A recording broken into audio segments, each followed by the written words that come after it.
Allez, on est parti.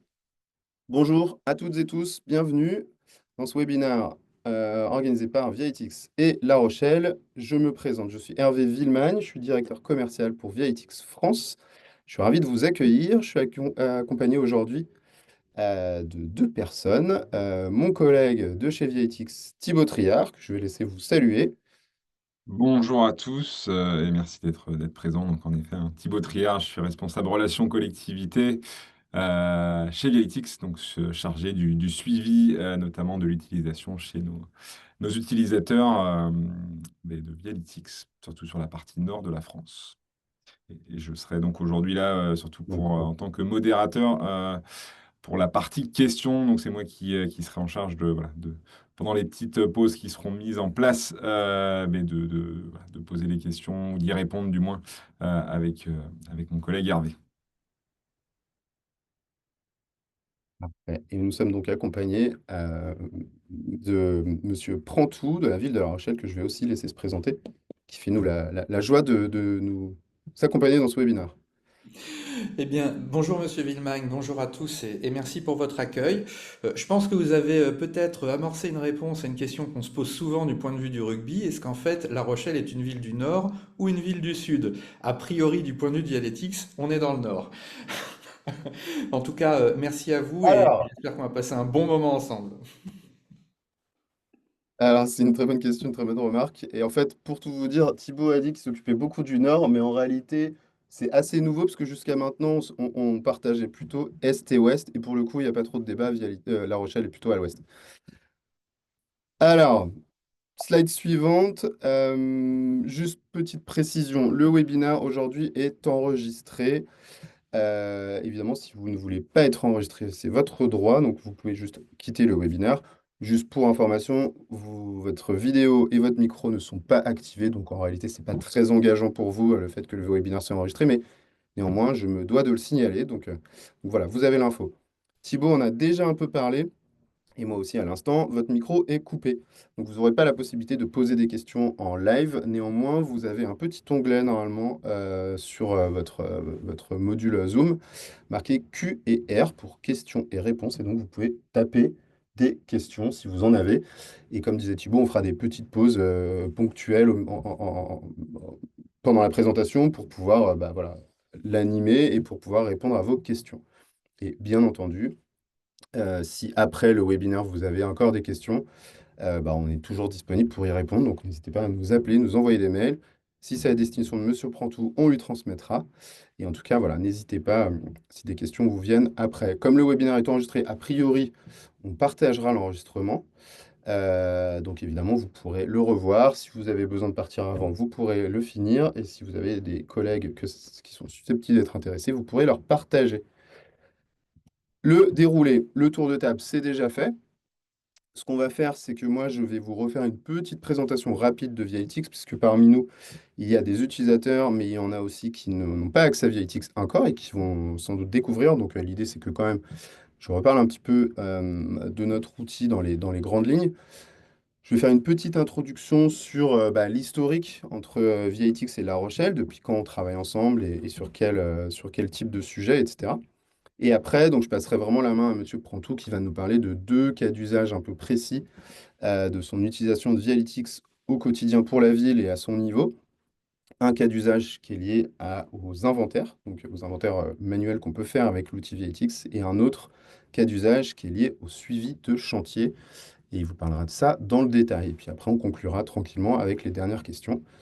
Et ce sera gentiment l'heure du déjeuner, je pense, pour tout le monde. Alors, Vialytics, pour ceux qui découvrent, encore une fois, je vais essayer d'être assez rapide. Nous sommes une solution digitale qui aide les collectivités à gérer leur voirie et leur mobilier urbain de manière digitale et en essayant d'être le plus efficace possible grâce à des outils donc, digitaux et de la tech en général et notamment de l'intelligence artificielle. Moi, j'aime bien ce visuel, j'aime bien cette slide parce que c'est assez parlant. Grosso modo, on propose en grande partie des choses que les collectivités font déjà, en fait. On n'a pas forcément réinventé la roue. Par contre, on les aide à digitaliser leurs pratiques pour les rendre un peu plus efficaces, leur faire gagner du temps, et donc de l'argent, leur faire économiser de l'argent, et pouvoir un peu centraliser de l'information au même endroit pour que ce soit plus facile, plus facilement pardon, consultable au sein des équipes, mais pourquoi pas aussi pour les administrés et surtout pour les élus. Et aussi, voilà, avoir une facilité pour trouver de l'information, pour consulter de la donnée, une objectivité de la donnée aussi, puisque encore une fois, on travaille avec de l'IA. Voilà, donc on propose ça en gros, c'est-à-dire digitaliser un petit peu les pratiques, tout ce qui concerne voirie et mobilier urbain pour les collectivités publiques. Comme je l'ai dit, on fait plusieurs choses, on a plusieurs cas d'usage. Du reste, on va vous en présenter deux avec Monsieur Prantou, mais on a un cas d'usage qui est un peu historique et qui est un cas d'usage dont nos utilisateurs se servent beaucoup, qui est le diagnostic de l'état de la chaussée par intelligence artificielle. Donc très concrètement, comment ça fonctionne? On installe un smartphone avec l'appli Vialytics sur le pare-brise d'un véhicule. Le véhicule circule dans les collectivités. Il y a une prise de photo automatique qui se fait tous les 4 mètres. Et une fois que nous, on récupère les photos sur nos serveurs, on a un algorithme, comme sur la vidéo qui passait à l'instant, qui va analyser chaque photo, chaque type de dégradation, donc en fonction de sa taille, de sa gravité, etc.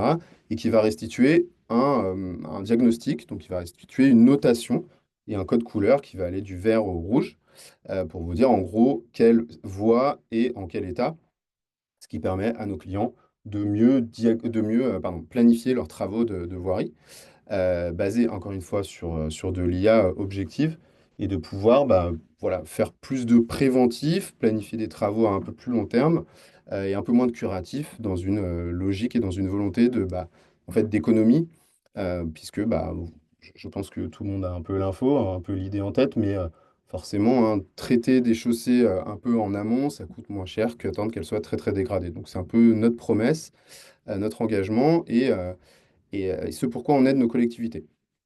Ça, c'est un de nos premiers cas d'usage, mais on en a bien d'autres.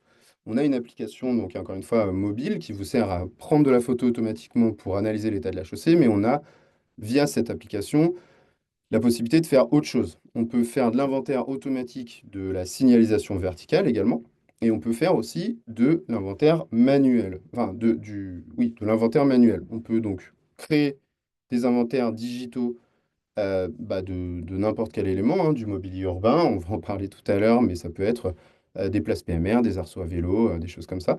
Et on peut faire aussi de la surveillance active ou du patrouillage. Vous voyez sur la photo à droite avec un petit bouton sur le volant qui fonctionne en Bluetooth. Et donc, tout en circulant, on peut aussi créer des marqueurs et créer des tâches si on repère des choses. Un potelet tordu, un abribus abîmé, n'importe quoi. Vous pouvez, tout en faisant votre surveillance active, créer des tâches, créer des marqueurs pour les géolocaliser, les traiter après, les assigner à qui de droit, etc. Tout ça, on va vous en parler. On va être très concentré sur deux cas d'usage, justement, qui ne sont pas liés pour le coup à l'IA aujourd'hui. On va être justement beaucoup plus concentré sur les autres cas d'usage, que sont l'inventaire manuel et la gestion de tâches. Hop, juste dernière petite slide pour remettre un petit peu de contexte sur le partenariat entre La Rochelle et Vialytics. On a commencé à travailler ensemble il y a un peu plus de 5 ans maintenant, enfin en 2021 au début de l'année. On était effectivement à l'origine très axé sur le diag de voirie par IA, donc encore une fois qui est un peu notre cas d'usage historique. Et donc on a commencé vraiment à travailler avec la ville sur cet aspect-là pour aider la ville et aider les équipes en charge du sujet à programmer leurs travaux et à faire un PPI sur 3 à 5 ans. Donc ça, c'est vraiment un peu l'historique de Vialytics et La Rochelle. On a commencé à faire la même chose avec l'agglomération à partir de 2023, donc 2 ans plus tard, sachant que par ailleurs, il y a une partie des équipes qui ont été un peu mutualisées entre ville et agglo entre l'année dernière et cette année, si je ne dis pas de bêtises. Donc voilà, 2021 avec la ville, 2023 avec l'agglo. Et à partir de 2023, outre le diagnostic de voirie et la programmation de travaux qui a continué à être développé entre nous, il y a eu le commencement de l'inventaire de tout ce qui est place PMR, arceau à vélo notamment, dont M. Prantou va nous parler. Et à partir de 2025, notamment, enfin il y a eu une accélération en 2025, deuxième cas d'usage dont M. Prantou va nous parler, vous avez aussi commencé vraiment à faire du suivi de chantier avec notre outil. Et par ailleurs, un autre sujet, du diagnostic aussi de tout ce qui est pistes cyclables qu'on commençait vraiment cette année. Je vais peut-être juste faire une toute petite pause si jamais il y a des questions déjà sur ma présentation. Et après, je vais passer la main à Monsieur Prantou qui va donc nous présenter directement les deux cas d'usage qui nous intéressent aujourd'hui, via quelques slides déjà pour parler du contexte. Et puis après, montrer vraiment la plateforme et très concrètement comment vous vous en servez sur ces cas d'usage. J'ai l'impression qu'il y avait déjà une question. Thibaut, je te passe la main peut-être. Oui, merci Hervé. En effet, on a une question, alors pas forcément directement sur le partenariat avec, entre Vialytix et la ville de La Rochelle, plus général sur la prise de photos. Donc pour les vidéos enregistrées, comment gérez-vous les droits de visionnage? Entre parenthèses, autorisation préfectorale. Alors juste peut-être pour une petite précision là-dessus, au niveau des... donc ce sont sur le petit film que Hervé a montré, on voit en effet une vidéo avec l'algorithme qui travaille en direct. On est plus chez Dialytics sur des photos, hein. C'est des photos qui sont prises donc tous les 4 mètres. Chaque photo est ensuite analysée et passée à la moulinette par l'intelligence artificielle. Il faut savoir que chaque photo est également anonymisée, hein. On respecte les RGPD, donc les visages sont floutés, les plaques d'immatriculation également. Et au niveau du visionnage de ces photos, ça dépend derrière aussi des autorisations et des accès que chaque collectivité va donner à ses collaborateurs. Donc, afin d'avoir accès à ces photos depuis la plateforme Bialytix, donc il vous faut donc un accès utilisateur tout simplement, accès que vous pouvez derrière partager aux personnes que vous souhaitez. Mais voilà, pour répondre à votre question, au niveau donc des photos, euh, elles sont anonymisées avant d'être disponibles sur la plateforme web et accessibles via donc le compte utilisateur Vialytix. J'espère que ça répond à votre question. Et si c'est le cas, je pense qu'on peut continuer, à moins que tu souhaites ajouter quelque chose, Hervé. Non, c'est bon de mon côté. Monsieur Prantou, je vous laisse peut-être prendre la main et partager votre écran. Et moi, je vais arrêter de mon côté.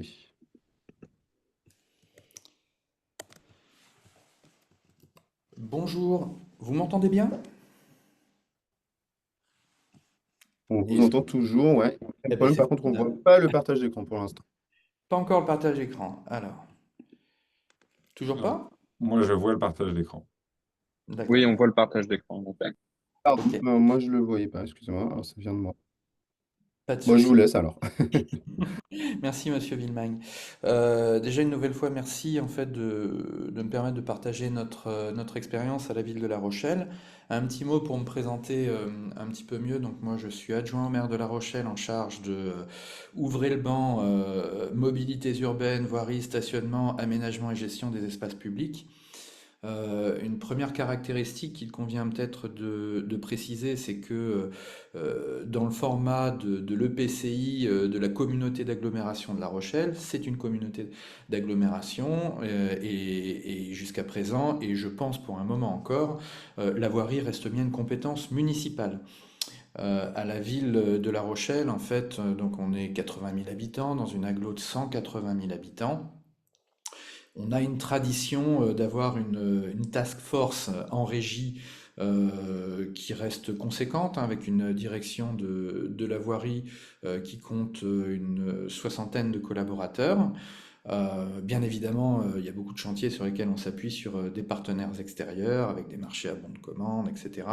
Mais en tout état de cause, on gère quand même pas mal de choses par nous-mêmes, ce qui nous amène dans un temps que tout le monde connaît, je pense, pour la plupart des gens qui peuvent participer aujourd'hui à cette réunion, à chercher à rationaliser, parce que cette tradition, cet usage et cette culture de la gestion en régie, elle est importante, elle nous donne des moyens de réactivité, d'être à l'écoute des usagers, mais parfois elle nous donne aussi un peu moins de flexibilité et de flexibilité en fait de gestion. Parlons de gestion, n'ayons pas peur de gestion. Et en fait, pour le coup, là où on peut essayer de gagner, d'optimiser, c'est notamment en digitalisant des processus, des métiers qui ne l'étaient pas forcément traditionnellement.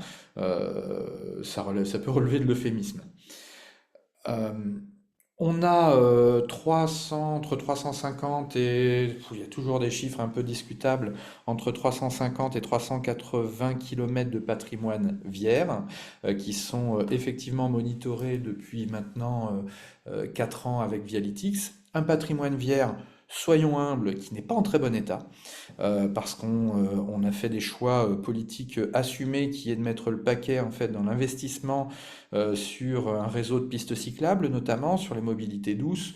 Et on sait qu'on est assez fréquemment rappelé à l'ordre ou critiqué par nos usagers sur l'état d'un certain nombre de kilomètres de linéaires de voirie en fait pour les automobiles. Cela étant dit, ça veut dire que je reste encore sur une approche humble. Quand on disait tout à l'heure en fait que ça coûtait moins cher d'anticiper et de faire de la maintenance en amont que du curatif, bah parfois c'est aussi de prioriser à l'intérieur du curatif. Et que là, on utilise aussi l'outil bien évidemment et pas simplement les remontées des usagers, mais en fait d'aller prioriser du curatif plutôt que de faire du préventif. Mais voilà, avec les moyens qu'on peut avoir sur le sujet. Toujours est-il que ça nous rend vraiment un fier service en fait depuis 4 ans, en ayant notamment cette idée de permanence et de constance de l'information. Les équipes elles changent et aujourd'hui un garçon qui s'appelle Christophe, qui a initié la collaboration en fait entre la ville de La Rochelle dans les services et Vialytix, n'est plus dans l'équipe. Il travaille au syndicat départemental de voirie désormais. Mais pour le coup, la transition, elle s'est faite très simplement. Elle s'est faite très simplement entre les équipes et elle s'est faite aussi. Alors peut-être que je suis un petit peu plus geek que la moyenne en fait des élus municipaux ou peut-être ceux en charge de la voirie, mais toujours est-il que l'outil, moi, il m'a bien plu parce qu'il donne un aperçu très visuel, il est très simple à prendre en main, en fait, sans être du tout un informaticien, évidemment, mais également sans avoir besoin non plus de faire appel aux ressources informatiques de la collectivité pour son déploiement. On a travaillé de pair avec eux pour que dans on va dire le schéma de l'architecture globale applicative en fait des agents de la ville en fait se soit bien utilisé et appelons un chat que nous ne nous fassions pas taper sur les doigts par la gouvernance informatique quant au fait que nous utilisions Vialytix, mais très concrètement dans la mise en œuvre on a vraiment pu se passer opérationnellement de la DSI et comme elle a son propre programme, qu'elle a pas mal de choses à faire et elle n'est pas surstaffée pour le faire, en fait, c'était quand même assez pratique. Donc le choix du mode SaaS, en fait, pour une collectivité là-dessus, moi je dis à fond, allons-y. Euh, Ce que moi j'avais envie de partager avec vous en fait aujourd'hui, c'est que finalement ce dont je viens de parler, c'est des usages encore une fois assez classiques, le cœur d'utilisation de Vialytix au départ.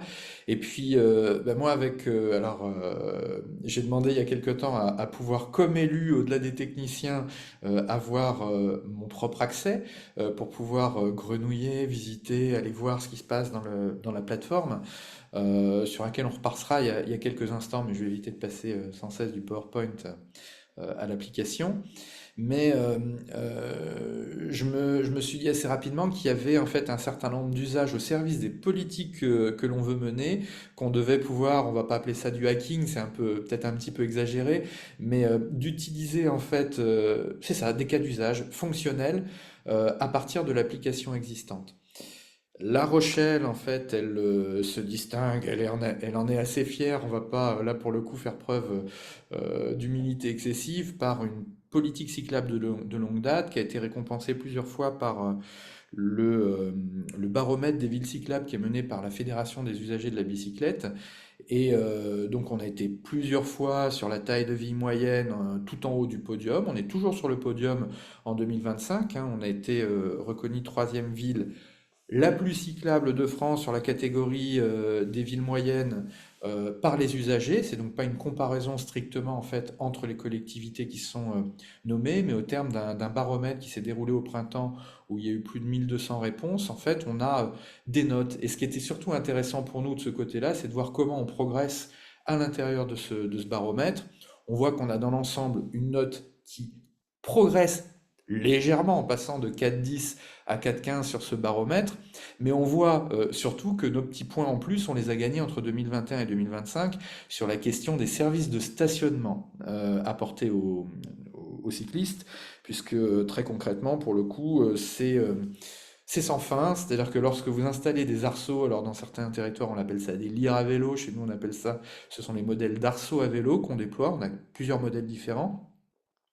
Et c'est un peu la rançon du succès. Plus on a de cyclistes, aujourd'hui c'est pas loin de 6 000 cyclistes qui partent sur le vieux port de La Rochelle où il n'y a plus d'automobile depuis maintenant pas loin de 10 ans, 6 000 cyclistes par jour, eh bien en fait il y a toujours une attente supplémentaire, toujours, toujours, toujours. Les gens disent mais c'est pas possible, vous retirez des arceaux quand vous faites des travaux. Non, pas du tout, simplement en fait ça coûte de l'argent en termes de matériel, ça coûte de l'argent en termes de pause, en termes d'entretien.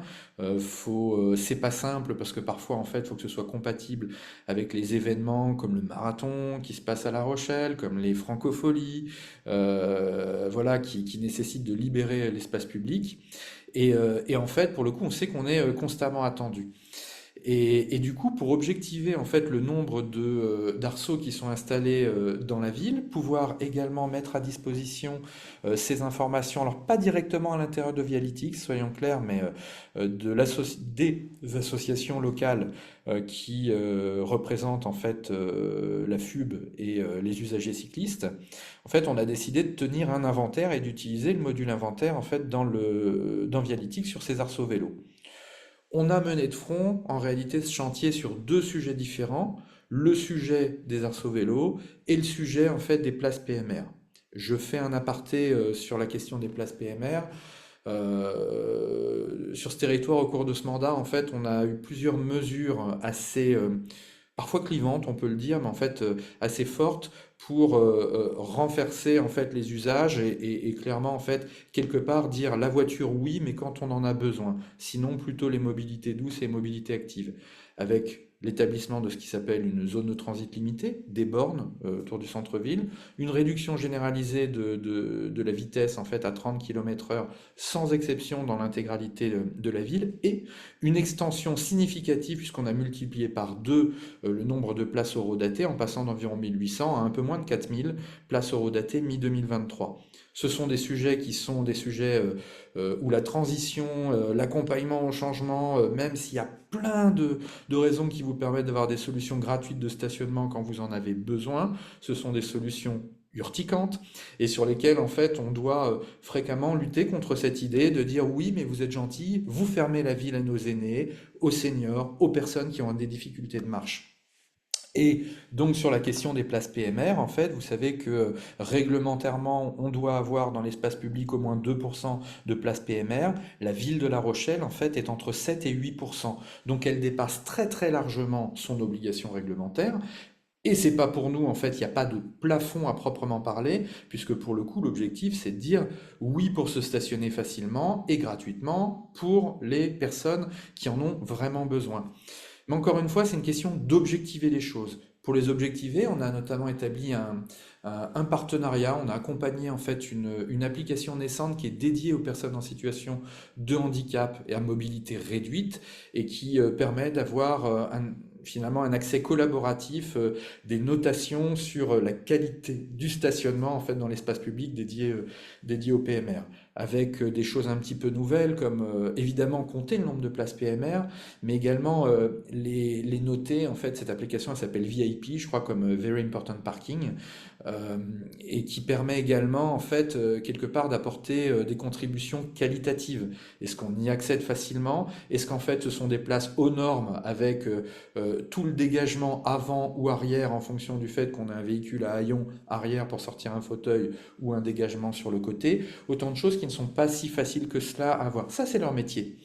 Par contre, pour les accompagner, en fait, on s'est dit qu'on allait pas uniquement compter sur le travail de leur communauté collaborative, mais en fait leur apporter des informations. Et nous, on a demandé aux gens de nos équipes, en fait, d'entamer ce recensement des places PMR, et on a utilisé aussi Vialytics pour cela. Alors, je peux peut-être vous proposer de passer quelques instants si mon écran est toujours partagé. Pouvez-vous me le confirmer? Ça fonctionne. Très bien. Donc, de passer en fait Oui, sur voilà, c'est le cas, c'est le cas. l'inventaire en fait sur l'application. Donc vous voyez que là j'accède à l'application en mode web sur laquelle en fait j'ai une représentation cartographique, alors en vue satellite ou en vue cartographique, et que vous voyez ici la représentation, la localisation des places PMR. C'est pas encore exhaustif, c'est pas qu'il n'y a pas du tout de place PMR quand on a un trou de ce côté-là, c'est qu'il nous reste l'inventaire à faire. Ce qu'on voit, par exemple, dans le quartier de Villeneuve-les-Salines, c'est très dense. Et à chaque fois, on va avoir en fait une fiche détaillée avec la géolocalisation, les caractéristiques de la place, etc., etc. On travaille de concert avec Vialytix puisque tout ceci fait apparaître de nouveaux besoins, parfois avoir des nouveaux champs sur lesquels on propose et ils sont à notre écoute pour catégoriser, avoir du qualitatif, encore une fois, et pas utiliser simplement des champs texte dans lesquels on peut apporter ces attributs supplémentaires, mais qu'on puisse avoir quelque part des données et métadonnées supplémentaires, en fait des attributs pour ces places à chaque objet de l'inventaire. Sur la gauche, je peux filtrer. Alors vous voyez au passage à cet égard qu'on a euh, on peut très facilement filtrer en fonction des éléments d'inventaire qui sont utilisés par les différents services de la voirie. Moi, personnellement, comme élu, j'utilise Place PMR et Support Vélo. Et vous voyez donc à cet égard, en fait, on en a de l'arceau vélo quand on nous dit il n'y a pas assez d'arceau vélo. On n'a pas une pastille et un élément d'inventaire à chaque fois pardon, un arceau vélo à chaque fois qu'on a un élément d'inventaire. C'est ce qu'on va appeler dans notre jargon à nous un gisement de stationnement sur lequel en fait on va retrouver les caractéristiques. Bah, combien y a-t-il, quel est le type de matériel? Est-ce que j'ai 6 arceaux vélo? Donc on a des fiches qui ne sont pas encore complètement complètes, mais l'année d'installation, est-ce qu'on est sur un matériel qu'on a catégorisé dans notre gestion de stock comme du matériel de type A, B, C, D, etc., etc., etc.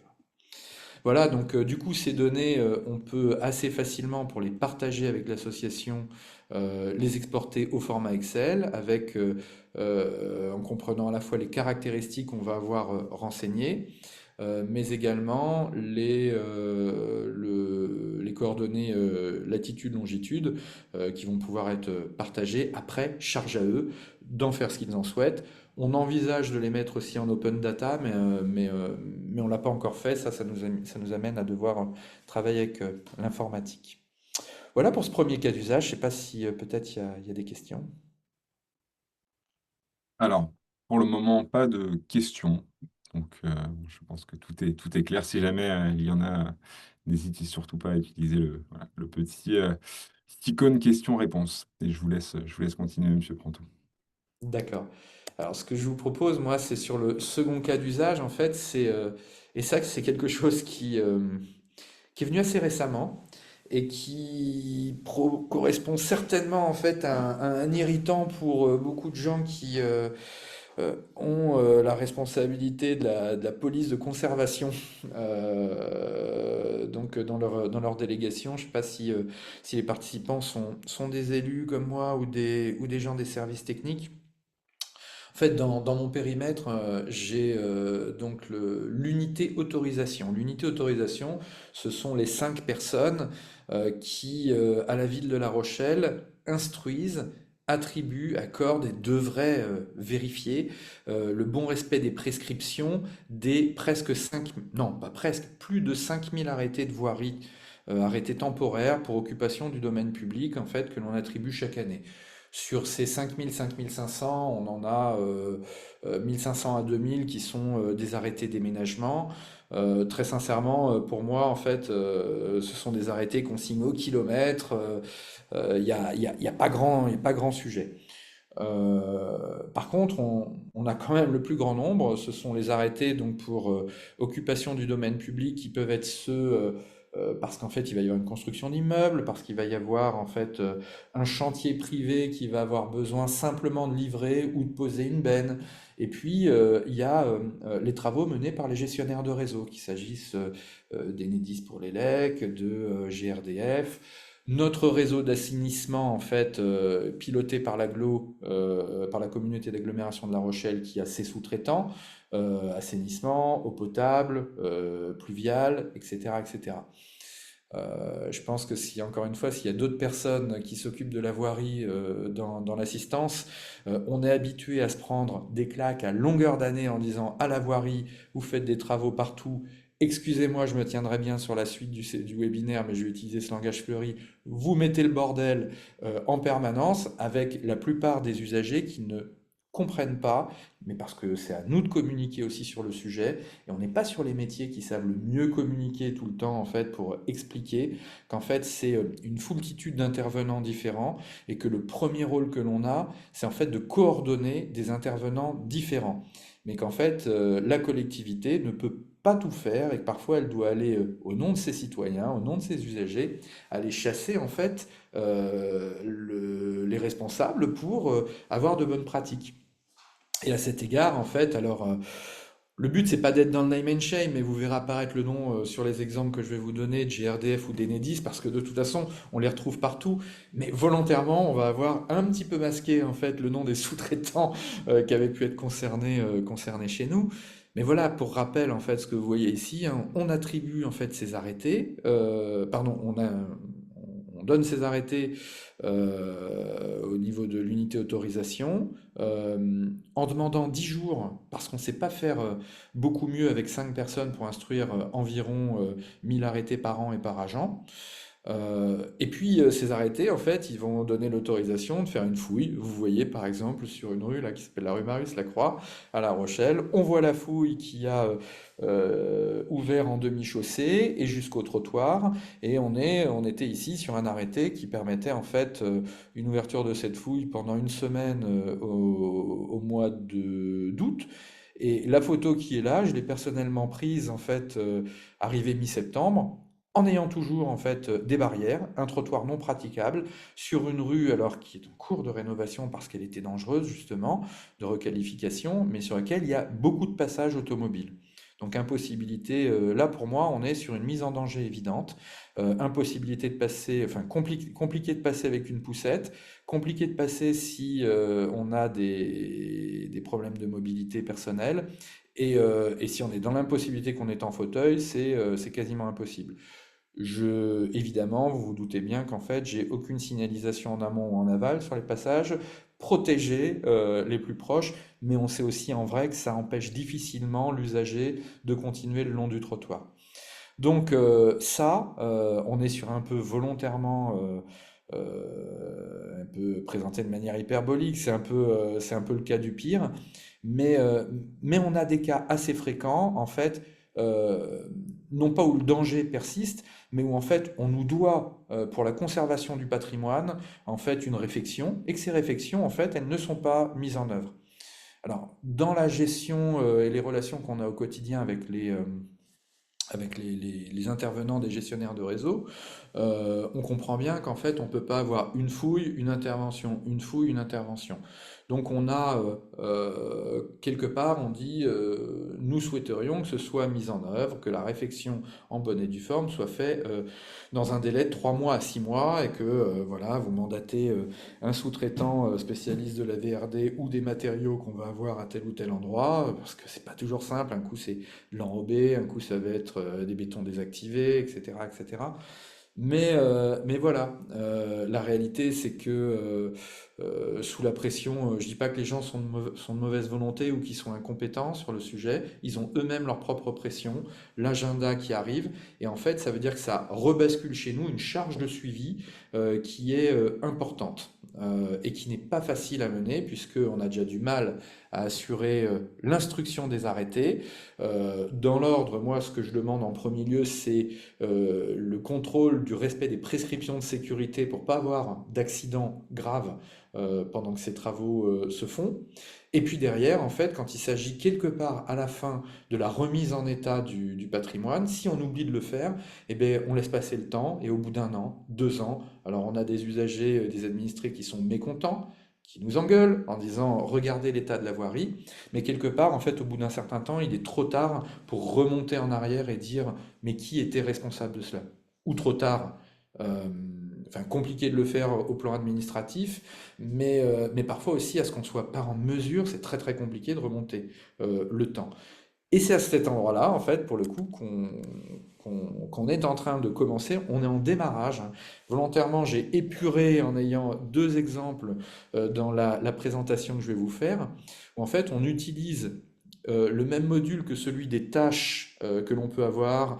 On a un nid de pool qui est apparu et que quelque part, on va aller mettre un peu de CF pour bouger le nid de pool en attendant en fait une rénovation plus profonde d'une d'une voirie, eh bien, d'utiliser le module en fait avec l'application Vialytix To-Do pour aller sur place prendre une photo, ce que l'on peut aussi en fait faire directement depuis l'outil ici et dire bon ben voilà à tel endroit par exemple j'aurai un chantier et je vais aller créer une tâche, mais je vais pas le faire instantanément ici. Je vais revenir en fait pour vous montrer la représentation que je peux avoir. Ça, c'est l'intervention que je vous montrais il y a quelques instants dans le PowerPoint. Et puis à un autre endroit, une autre intervention où là, j'ai pas de problème de sécurité. Simplement, comme vous pouvez le voir ici, eh ben voilà, ça fait plus d'un an que les pavés de la collectivité et la piste cyclable en fait en béton clair en fait sont dans cet état et qu'on attend une réfection.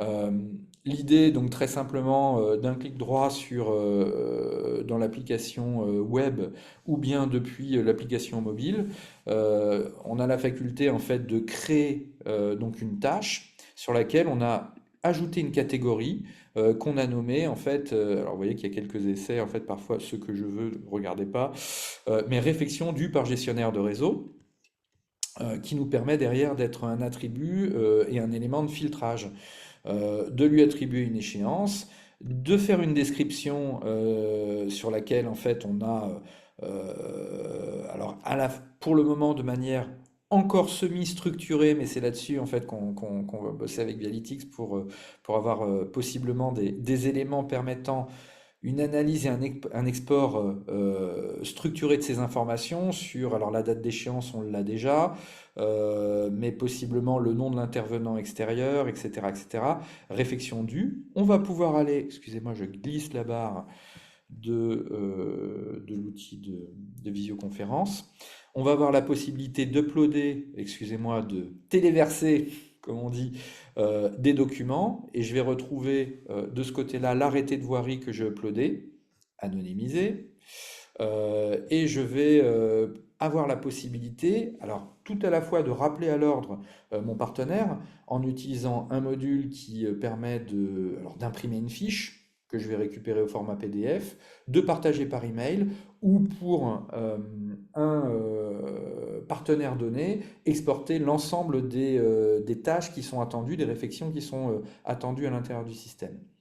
Je vous montre très rapidement en m'étant envoyé à moi-même en fait ce mail de rappel. Voici la forme que ça prend. Très simplement, vous saisissez l'adresse email de votre contact et vous avez en fait l'ensemble des informations avec le visuel, la géolocalisation qui peuvent être envoyées. Et un élément qui est très intéressant, qui est qu'en fait j'ai la faculté, alors on est en démarrage, pour le moment on n'en est pas encore à ce niveau d'interaction avec les partenaires, mais nous espérons y arriver à ce qu'en fait on puisse leur dire directement, vous recevez l'email, et quand vous l'avez fait, vous cliquez, vous le marquez comme terminé, et à ce moment-là vous avez la possibilité que nous, sans avoir besoin nécessairement de se loguer, d'avoir un accès dédié à l'application Vialytix, ça sera encore l'étage suivant, eh bien de nous signaler que l'opération a été menée à terme et charge à nous à ce moment-là d'aller la vérifier plutôt que de tourner mois après mois ou semaine après semaine de s'assurer si ça a été fait. Voilà, voilà, messieurs, dames. Je... Merci, Monsieur Prantoul. J'en profite parce qu'on a trois questions, mais auxquelles vous avez répondu en fait pendant votre présentation. On avait une première question où voilà, on demandait est-ce que c'est vous qui avez écrit l'email que l'on voyait à l'écran. Donc vous avez pu le voir. C'est un email qui est donc pré-rempli avec toutes les informations liées à la tâche qui a été créée. On peut bien évidemment y ajouter les informations supplémentaires, mais cet email, en effet, est en fait un modèle qui reprend toutes les informations rentrées dans la tâche. Deuxième question qui était aussi liée à ça, comment communiquez-vous avec les prestataires depuis l'utilisation de Vialytics? Alors, enfin, l'exemple qu'a montré M. Prantou est l'un des exemples qui peut répondre à cette question, hein. Vous pouvez donc tout à fait envoyer cet email au prestataire qui pourra, comme vous l'avez vu à la fin de l'email, marquer comme résolu la tâche une fois elle est résolue. On a également des cas où un accès peut être donné, un accès spécial prestataire peut être donné eh bien, au prestataire pour accéder à la plateforme Vialytics. C'est également une possibilité.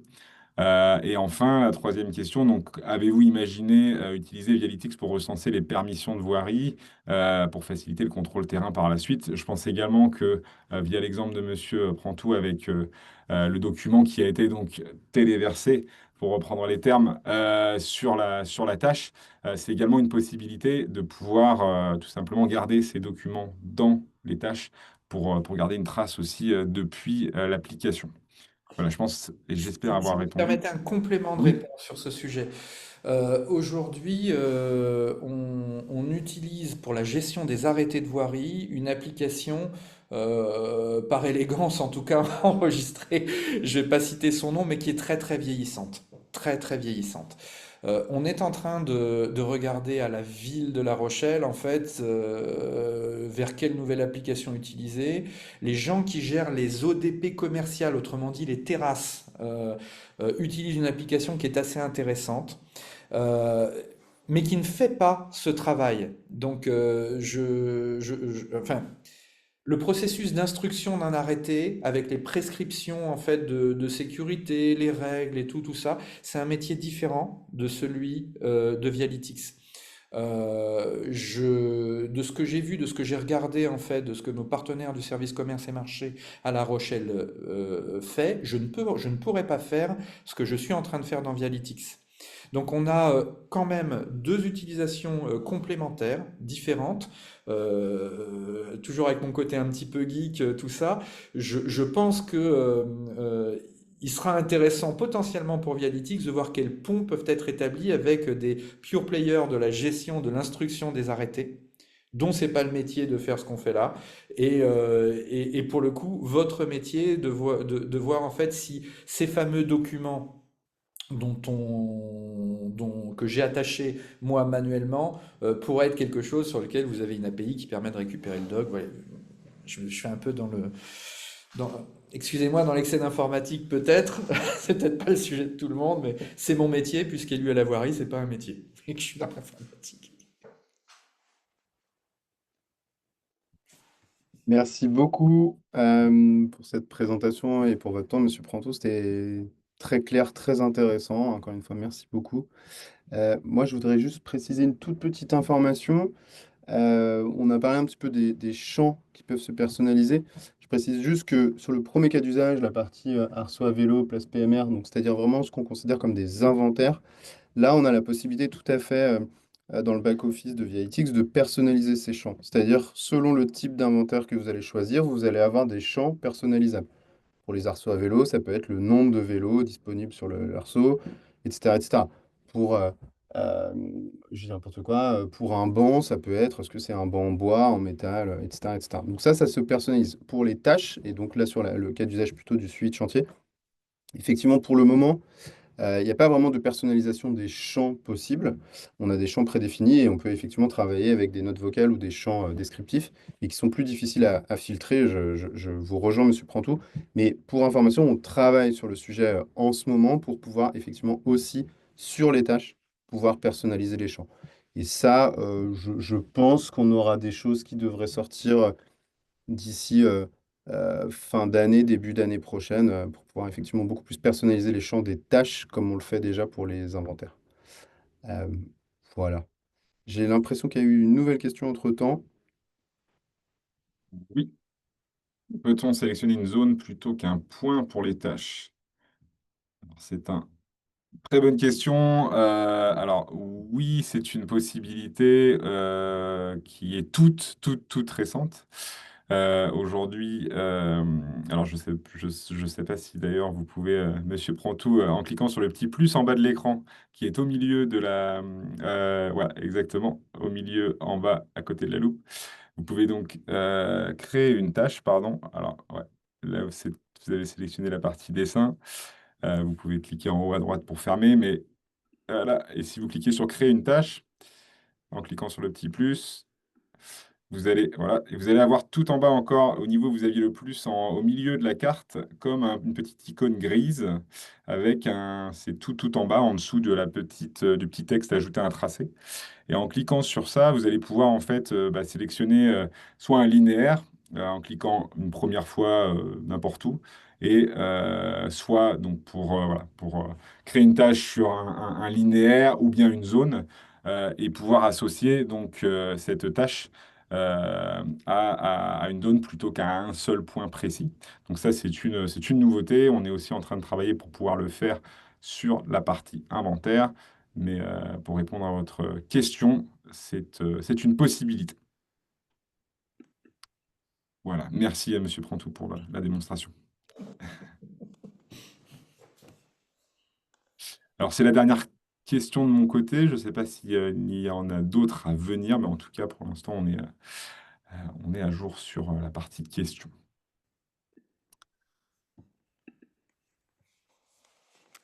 Ok, bah écoutez, merci, merci encore une fois, un grand merci à Monsieur Prantou encore une fois pour ce partage, pour cet échange. C'était très intéressant. J'espère que c'était intéressant pour tout le monde. Merci à toutes et tous de nous avoir rejoints. On était ravis de vous accueillir pour ce webinaire qui, encore une fois, était enregistré. Donc, si vous avez raté une partie ou si vous pensez qu'il peut y avoir un intérêt à le partager à des collègues ou à des élus, par exemple, ou autres, bah, on vous le partagera, on vous l'enverra. Si vous avez des dernières questions, on est encore en live, donc on peut y répondre. Et si vous avez des questions qui vous viennent un peu plus tard, encore une fois, n'hésitez pas à nous contacter depuis notre site web ou si vous avez nos contacts directs entre Thibaut et moi. Je pense que vous êtes nombreux à avoir nos coordonnées. Donc n'hésitez pas, on tâchera d'y répondre. J'ai l'impression justement qu'il y a une dernière question encore, non? C'était un simple remerciement C'était un pour le simple partage. remerciement. Bah, c'est très gentil de nous avoir remerciés. Voilà, encore une fois, moi je remercie chaudement, chaleureusement Monsieur Prantou pour son temps, pour cet échange. Et je souhaite à tout le monde une excellente journée, une excellente fin de semaine. Très bonne journée. Au revoir. Au revoir.